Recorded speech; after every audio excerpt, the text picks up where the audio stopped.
आप देख रहे हैं लाइव इंडिया हर पल।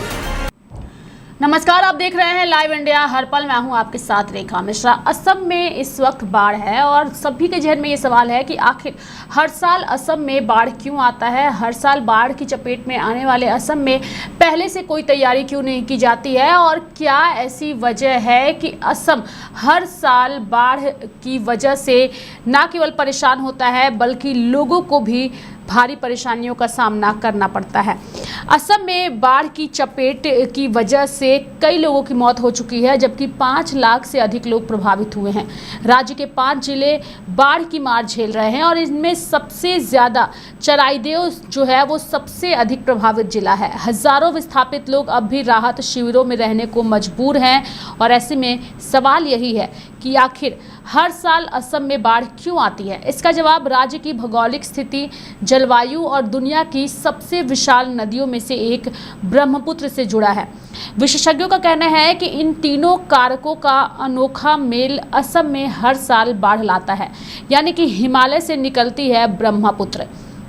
असम की बाढ़ की कहानी का केंद्र ब्रह्मपुत्र नदी है। यह नदी तिब्बत में यारलुंग तसंगपो के नाम से निकलती है। तिब्बत में पूर्व की ओर बहने के बाद यह नामचा बरवा पर्वत के पास हिमालय के चारों ओर तीखा मोड़ लेती है और अरुणाचल प्रदेश में सियांग के नाम से प्रवेश करती है। इसके साथ ही आपको बता दें कि अरुणाचल की पहाड़ी नदियों का पानी अपने साथ मिलाने के बाद यह असम में प्रवेश करते ही ब्रह्मपुत्र कहलाती है।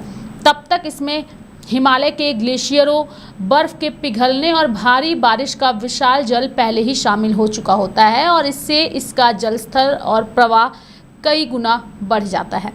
असम एक संकरी घाटी में स्थित है। इसके उत्तर में पूर्वी हिमालय, पूर्व और दक्षिण पूर्व में पटकाई और नागा पहाड़ियों और दक्षिण में मेघालय का पठार है। दक्षिण पश्चिम मानसून के दौरान बंगाल की खाड़ी से आने वाली नमी से भरी हवाएं इन पहाड़ों से टकराकर ऊपर उठती है। ऊंचाई पर पहुंचकर हवा ठंडी होती है और भारी बारिश होती है। इस प्रक्रिया को ओरोग्राफिक रेनफॉल कहा जाता है।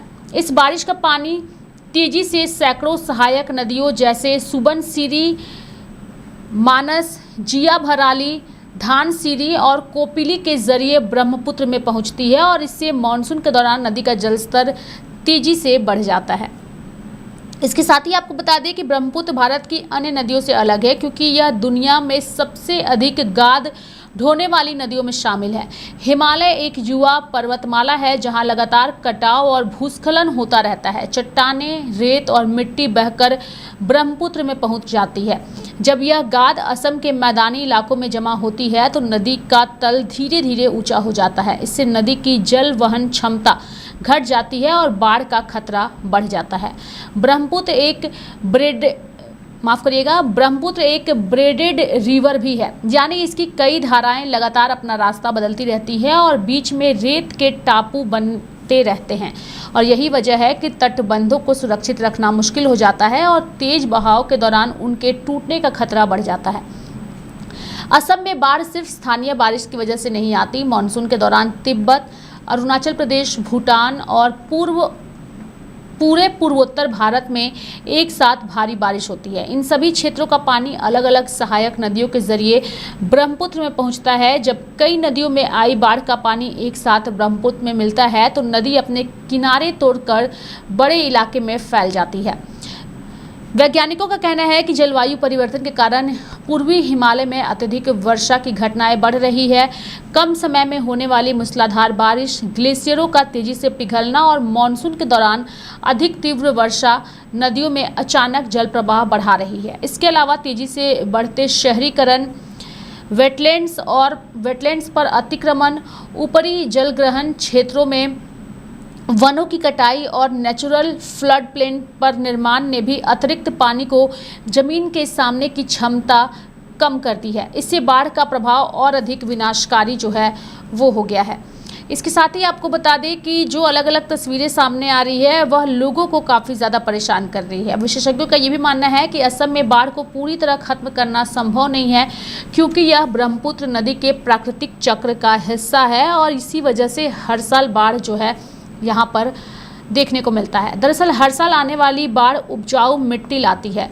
काजीरंगा राष्ट्रीय उद्यान जैसे वेटलैंड को जीवित रखती है और कृषि मत्स्य पालन के लिए भी फायदेमंद होती है। हालांकि इसके विनाशकारी असर को कम किया जा सकता है। इसके लिए बेहतर फ्लड फोरकास्ट सिस्टम, प्राकृतिक स्पंज की तरह काम करने वाले वेटलैंड्स का संरक्षण, जरूरत के मुताबिक मजबूत तटबंध, बेहतर जल निकासी व्यवस्था और बाढ़ संभावित क्षेत्रों में निर्माण से बचने जैसे कदम जरूरी हैं। विशेषज्ञों के अनुसार असम की बाढ़ केवल मौसम की घटना नहीं है, बल्कि यह उसकी भौगोलिक स्थिति और अंतर्राष्ट्रीय सीमाओं को पार करने वाली ब्रह्मपुत्र नदी की प्रकृति का परिणाम है। दुनिया की सबसे शक्तिशाली नदियों में से एक, अत्यधिक वर्षा वाले पहाड़ों और ताकतवर मानसून सिस्टम के संगम पर स्थित होने के कारण असम में हर साल बाढ़ आना लगभग जीवन का एक अनिवार्य हिस्सा बन चुका है। और उसी अनिवार्य हिस्से के तहत आज एक बार फिर से असम जो है वो बाढ़ की चपेट में है। हालांकि बचाव कार्य लगातार जारी है, लेकिन जो हमने आपको बताया कि हर साल बाढ़ आना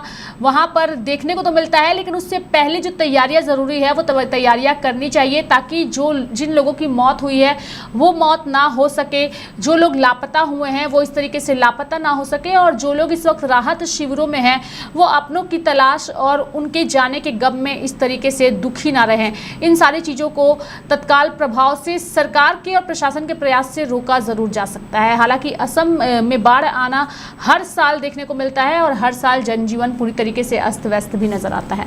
मेरे साथ फिलहाल अभी के लिए इस खबर में इतना ही। आप देखते रहिए लाइव इंडिया हर पल। नमस्कार।